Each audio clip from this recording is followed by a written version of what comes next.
So by now, some of you that watch Newswave most mornings, or at least have watched Newswave for a little while now, probably have realized that companies just love to make Newswave outdated once it goes up. Whether it's the Nintendo Direct that gets announced after I say, hey, wouldn't it be cool if a Nintendo Direct was announced, and then it gets announced either before or like an hour after the Direct goes live. Well, in this case, Final Fantasy VII Remake demo, something that's been sitting on the PlayStation Store for over a month now, just waiting to be released. It was hacked all over the place, and people had played it, but finally, early this morning at like 3 a.m. or 4 a.m. or something, it dropped on the PlayStation Network, and everyone went crazy. We finally have a chance to play the long-fabled Final Fantasy VII Remake, something that we've been asking for a long time. So I played through it, about 45 minutes or so, somewhere in there,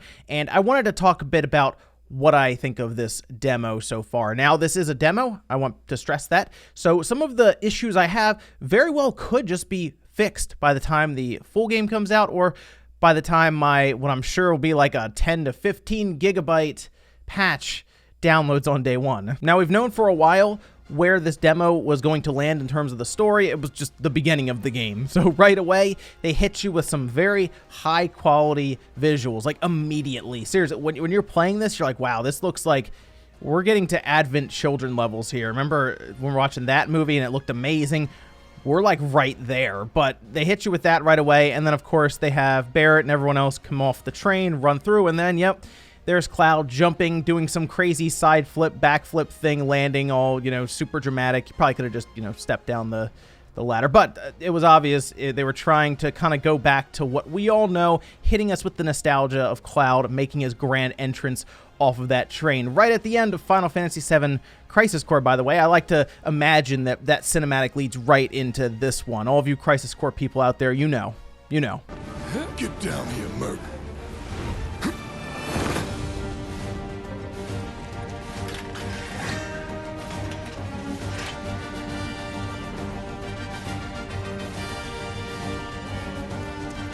But as soon as we get off of the train, it hits us with the biggest part of the game that I was most concerned about. And I still think this is going to be a drag for some people, and that comes down to the battle system. It's not a typical turn-based RPG like the original was. When they decided to remake it, they really meant they were going to remake it. It's an Unreal Engine 4, and it's more of an action game. Closer to Kingdom Hearts, actually. Closer to even Final Fantasy 15. You control your character, Cloud. You can switch between Cloud and Barrett later on, but for the most part, you're probably going to control Cloud unless there are enemies that are really far away and you just want to gun down with Barrett. But it's more of an action-based game with some like command-based stuff thrown in. So, for example, square is your basic attack. You go around, you attack the enemies that are in front of you, and some enemies, it won't do a lot of damage. It'd be more called like chip damage, essentially. And the idea is to build up their stagger gauge, which as soon as it's completely full, the enemy becomes much more vulnerable to heavy hitting attacks. So think of like, this really reminded me, by the way, of Final Fantasy 13 and I guess 15, but I spent a good bit of time in 13. I wasn't super down on Final Fantasy 13 like a lot of people were. I didn't think it was the greatest thing ever, but I enjoyed that game more than I think a lot of people did. And I liked the stagger mechanic there, but that was, of course, more of a turn-based style RPG. This is just full-on, you're running around as Cloud, you're hitting stuff, and then you're also casting spells and abilities, such as Braver, for example, that's in there for Cloud, or you can use Barrett to cast Thunder, and that should be tied to your materia system, but that's something we didn't go over here in the demo. There's actually quite a bit of stuff, I think, that's going to attach to the combat that we're still not 100% aware of right now, and that's a reason I'm really looking forward to the release when it does happen in a little over a month now, about 5 weeks. But going back to the battle system, when you want to cast an ability or a spell, you have to press X and it brings up your main menu. And at that point, you can look through and you can go to your abilities, you can go to your spells, and time doesn't stop completely like how it would in something like Dragon Age, for example. It slows down to a crawl, but you could still see enemies moving around you, and it's a neat effect. But from there, you pick, let's say you want to cast Thunder on an enemy because you know they are weak to it, or you're just going to use Cloud and just start beating down a staggered enemy. You go through, you pick them, and then they will kind of go about their business casting that spell or ability. They can be completely interrupted, by the way, while they're doing it, so there is a lot of strategy in this battle system, more so than I was expecting when I went into it, and you really see it shine when you face the boss of this demo, the mechanical scorpion with the laser tail. That was an awesome boss battle. I really enjoyed that one. It actually was pretty hard at times too, and I think some people may struggle with it at first.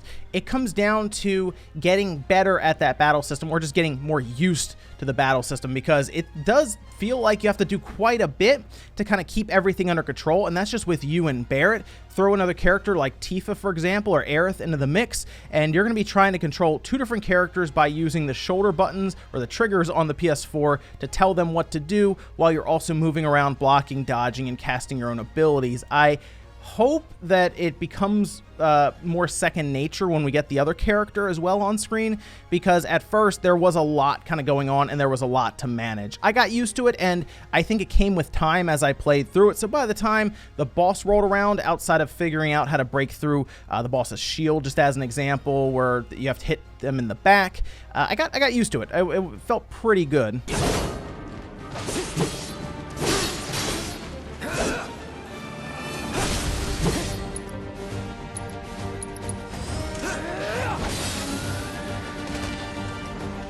Let's go. Now, outside of just the abilities and the spells and your normal attack, you also have a button that allows your character to have some sort of special ability. With Cloud, you will change between stances, basically, so you have a stance that just lays it on with attack power, but it can't really move. In fact, if you try to dodge with that stance, you'll just switch back to Operator, which is the more agile stance that doesn't do as much damage. Barret, on the other hand, has a more powerful chain gun attack, and when that runs out, or basically overheats, you can tap the triangle button for him to try to charge it faster. He'll basically throw his chain gun around while he's running around to try to cool it down, or just unjam it. I'm not sure, but that was neat, because they both so far feel different enough, and it has me interested in two things here. One, is that something where you unlock more abilities on top of that? Like, will Cloud unlock more stances? Will Barret get more abilities for his chain gun that will overheat and you have to try to tap to unjam or cool it off? And then what will Tifa and Aerith get? Maybe Tifa has like extended combos that she uses. There's some exciting stuff there with just that one triangle button. The presentation in this game is phenomenal. The music is off the charts good. Now, I mean, Final Fantasy VII already had like a good soundtrack to it, but like they went to the next level here. I mean, music is kicking in exactly when it needs to. It's setting the mood. There is excitement around different parts of it, and it's tons of variety.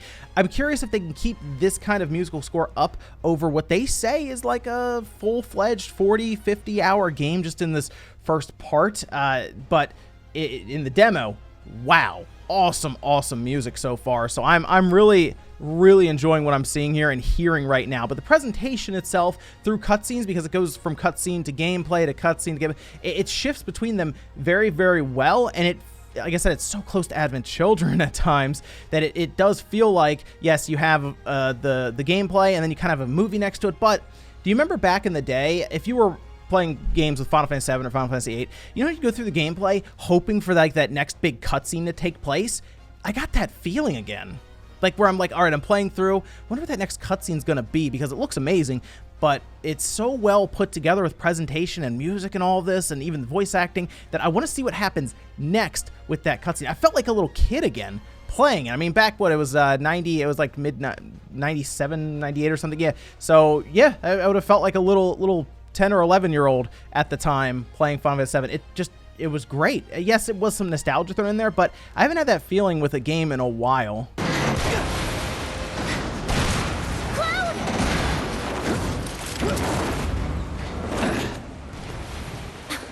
Okay, that was pretty cool. Now, some issues I did have with the demo. One, I don't know what the AI is doing half the time, but they're not doing much. Like when Barrett joined in to the party and all of a sudden he would help me in battle, he didn't really help me in battle that much. Now, I would tell him what to do, but I really wish there was a way to maybe set up how he's supposed to act, his behavior. I didn't really see it when I was playing. Like, okay, be more aggressive, be more defensive. He has Cure. I wanted to be like, hey, maybe when you're running around, be a character that is more support healing. Like, that was something that was in Final Fantasy 13 where you would set their behavior. That's something that I think would work well here, so it cuts down on some of the micromanaging that has to take place. And who knows, maybe that's something that is in the full game that we unlock a little later on, like roles, for example, when they're running around. I think that would be good.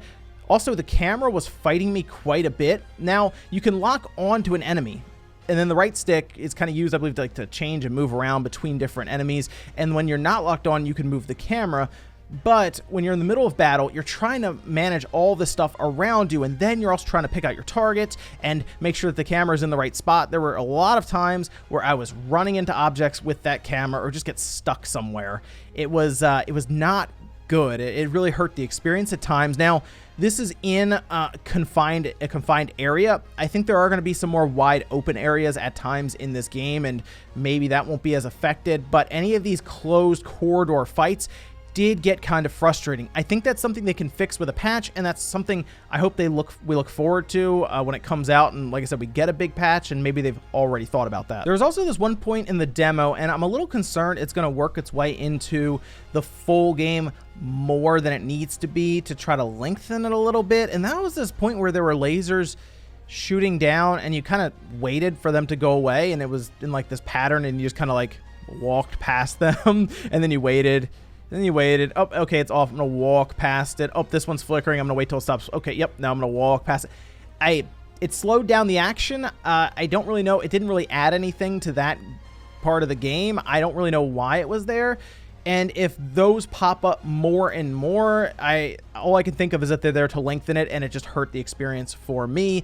I almost thought that, okay, we're going to have to backtrack through here. Maybe they're telling me all of this so that when I come back, it's set up and there's a timer running, and I have to be a bit more mindful, and maybe they're even crazier at the time. They were just off. So okay, I don't know. It was a weird thing to just have in the middle of the demo. But from the 40 minutes I played, I had a blast. I really like it. I think the battle system is good. Listen, I know there are going to be people who are not happy with the battle system not just being a straight up turn-based game like the original Final Fantasy VII. However, I do understand that if they're going to do a full remake, they want to modernize the combat system because they want it to sell to a wide audience, right? Like, taking it and just making it turn-based RPG could limit the amount of sales that they can make and the audience. And I know there are purists, and there is like this.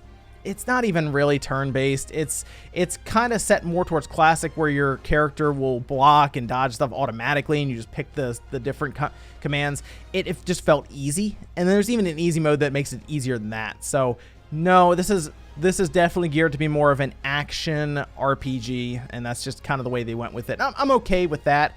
There are other turn-based RPGs to play, and I think the entire series has to evolve as they go forward. And now I'm excited to get the full game so I can see how the leveling system works. My character's leveled up once to, I think, level 8 after I defeated that Scorpion boss. And I was hoping that it would say, oh, you found a materia, go ahead and put it on your weapon, because that will change the appearance of it. Nothing like that happened. So we're going to have to wait till the full game comes out for me to get an eye on how this works. The skills leveling, your limits leveling up, all of these things. So I'm curious how that's going to be handled. Is there like going to be a little sphere grid thing? Is this going to be straight up you spend points on a skill tree? That's my next question, because that could, I think, make or break the rest of this game. They've nailed it with the presentation. I feel like they've nailed it with the gameplay and voiceover. All this stuff is good. Now we just need to see the progression system in full. But let me know what you guys think about Final Fantasy VII Remake with the demo. If you have not already downloaded it, go check it out. I think it's like 7.5 gigabytes, so it is under 8 gigabytes. Not too bad, I think, for the demo, and it was pretty fun. Let me know what you guys think, though, down below. Make sure you like the video on the way out if you enjoyed it. Dislike it if not. I'll see you guys next time.